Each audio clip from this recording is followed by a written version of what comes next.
In the last lecture, I told you about translation initiation in prokaryotes. Now, in this lecture, we'll be discussing about translation elongation in prokaryotes. So, initiation is complete when we get this complex. And I told you this complex is known as a 70S initiation complex. Now, what we have here is we have the 30S ribosomal subunit. We have the attached messenger RNA. We have the attached large ribosomal subunit, that is 50S ribosomal subunit.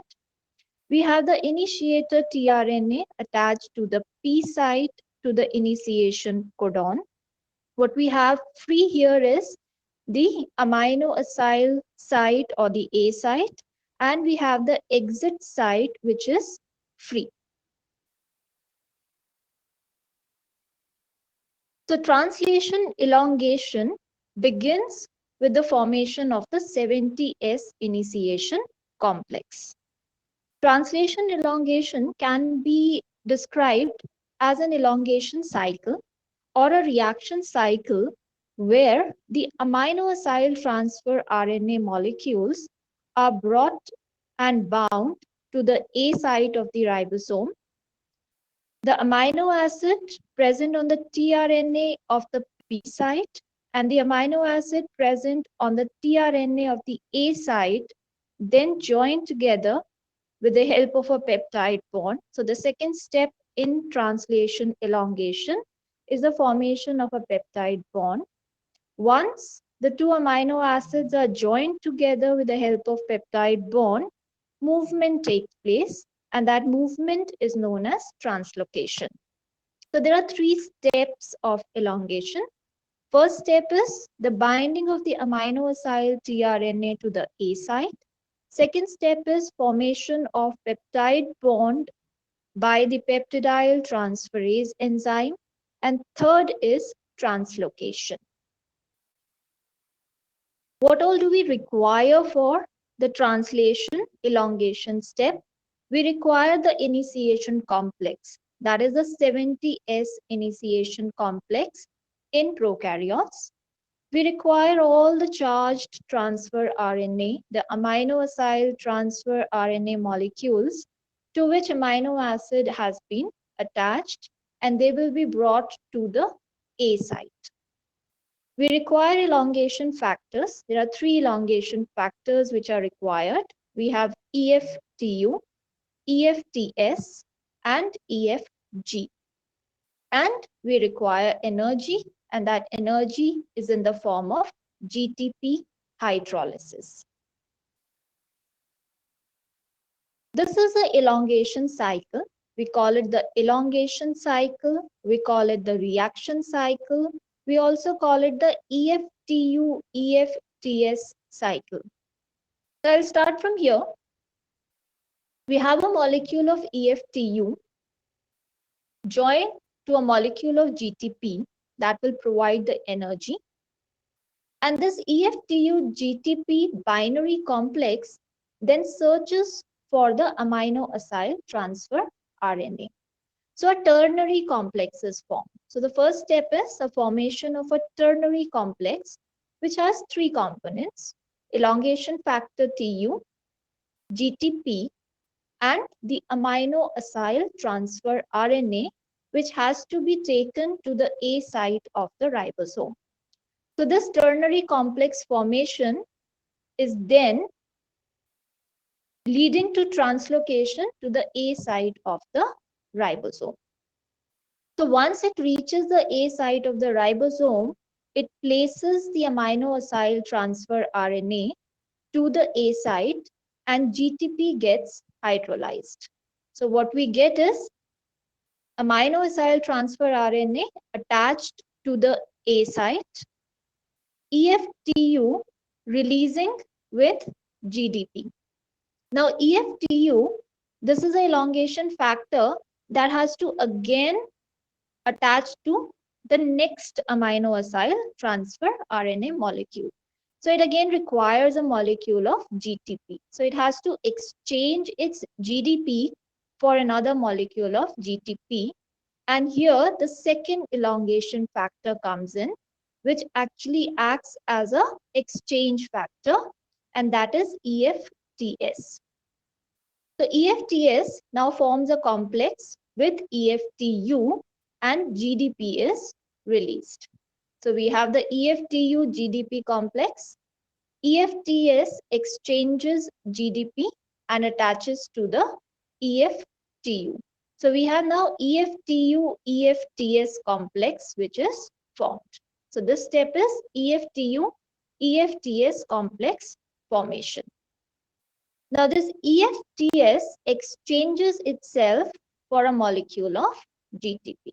So EFTS will be released and we get EFTU and GTP. So this EFTU GTP, they will again form a binary complex, again start looking for the amino acyl transfer RNA, form a ternary complex, again take the transfer RNA to the A site, GTP gets hydrolyzed, these two factors are released, GDP is exchanged again for a molecule of GTP, and this cycle will continue throughout the process of elongation. The cycle is known as elongation cycle. We call it the reaction cycle. We call it the EFTU EFTS cycle.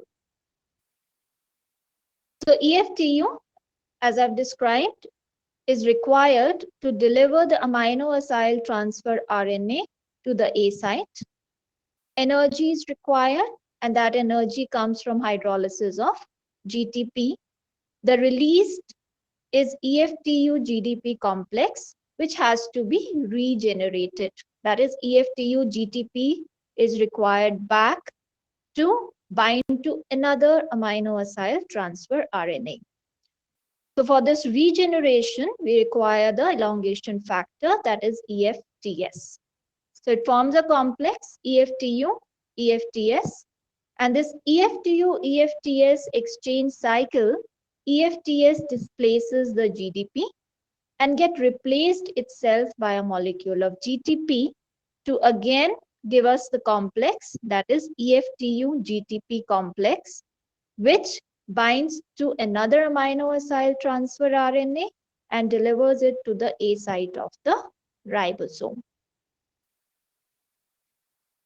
So FMET tRNA, that was the initiator tRNA, is bound to the P site attached to the initiation codon. Next codon, which is positioned in the A site, as shown here, the codon is GAA, and its corresponding anticodon, that is CUU. The tRNA brings in the second amino acid of the chain with the help of elongation factors. So appropriate amino acyl tRNA having a corresponding anticodon to the codons present in the A site is brought to the A site and is bound to the A site with the help of the elongation factors. We have EFTU and we have EFTS. So now what we have is that two amino acyl tRNAs are positioned, one in the P site and one in the A site. So the next step is a peptide bond will be formed between the two amino acids. The amino acid which is present on the P site tRNA is always donated to the amino acid on the A site tRNA. Therefore, the P site is also known as a donor site and the A site is also known as a acceptor site. So the bond between the amino acid and the transfer RNA at the P site is broken. This amino acid is transferred to the A site amino acid. So now what we have here is that the A site amino acid will be accepting the amino acid from the P site transfer RNA. The enzyme responsible for formation of the peptide bond between the two amino acids is the peptidyl transferase enzyme. And this activity, this enzymatic activity, is present in the large ribosomal subunit. So the peptidyl transferase activity of the 50S ribosomal subunit forms a peptide bond between the two amino acids, that is, the one transferred from the P site to the one that is present on the A site. So this picture shows peptide bond formation catalyzed by the enzyme peptidyl transferase. The activity is present in the large ribosomal subunit. Here we can see the polypeptide chain is extending. At the end terminus is always a first amino acid. That is, here in this case, it will be formyl methionine. Attached to the second amino acid, third amino acid, fourth amino acid, fifth amino acid, and the sixth amino acid. And the incoming seventh transfer RNA bringing the seventh amino acid. So the peptide bond is formed between amino acids. The polypeptide chain keeps on extending. And once this step is completed, then we move on to the third step of elongation, and that is known as translocation. So what happens here is we have the A site transfer RNA, which has accepted the amino acids. P site transfer RNA has donated its amino acid. So now P site does not have any amino acid attached. It's a deacylated transfer RNA. A site transfer RNA now has two amino acids attached to each other with the help of a peptide bond. So it's a dipeptidyl transfer RNA. Now the ribosome will move downstream, that is towards the 3' end, 3 places, so that the next 3 nucleotides come into the A site, or the next codon comes into the A site. So the transfer RNA now, which is present in the P site, will be moving to the E site. The transfer RNA, which has 2 amino acids attached and is currently in the A site, will move to the P site, and the A site will again become free for the next elongation cycle. So this is what is here. This was an initiator tRNA shown in blue. This was an initiation codon AUG, which was present in the P site. Now we can see it's present in the E site. So this is because of the movement. This arrow shows that the ribosome is moving downstream 3 steps, so that the next codon comes into the A site. Codons which were originally in the A site are now in the P site along with the tRNA, and that tRNA has 2 amino acids attached. The tRNA that was originally in the P site is now in the E site. This is the initiation codon AUG, and this movement is known as translocation. Now, translocation also requires a factor, and that factor is known as elongation factor G. We also call it translocase, and the movement requires energy in the form of GTP hydrolysis. So a complex of elongation factor G and GTP bind to the ribosome, and in an energy consuming step, the discharged tRNA is ejected from the P site. This is a tRNA which has donated its amino acid. The peptidyl tRNA, that is, which is present on the A site, it moves to the P site.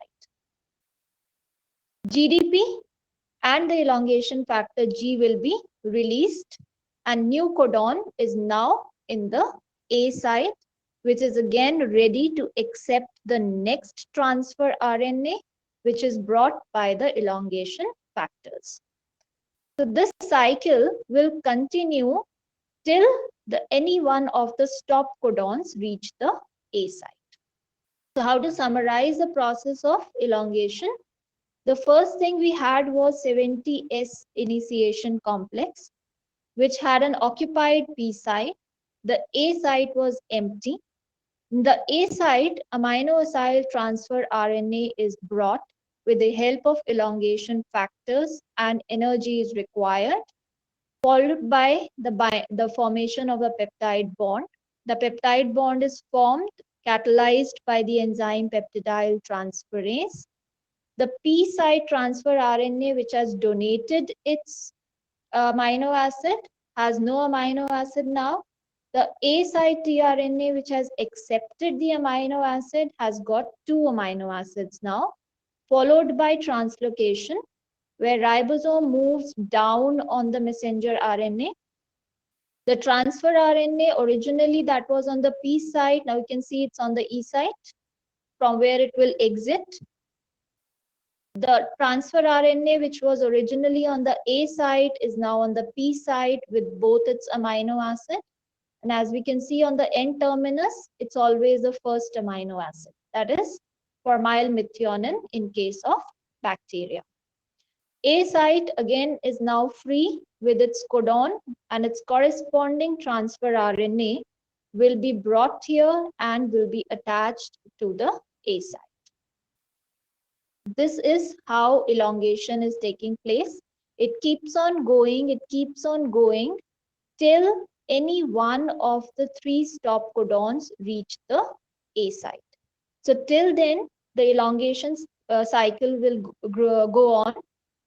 Corresponding tRNAs are brought to the A site by the elongation factors. Peptide bond formation takes place. Translocation takes place. The transfer RNAs from the E sites are released. Transfer RNA from the P site shift to the E site. A site again becomes empty, and the next tRNA is brought and attached to the A site. And this is how elongation takes place. In the next lecture, we'll be discussing about termination of translation. Till then, thank you.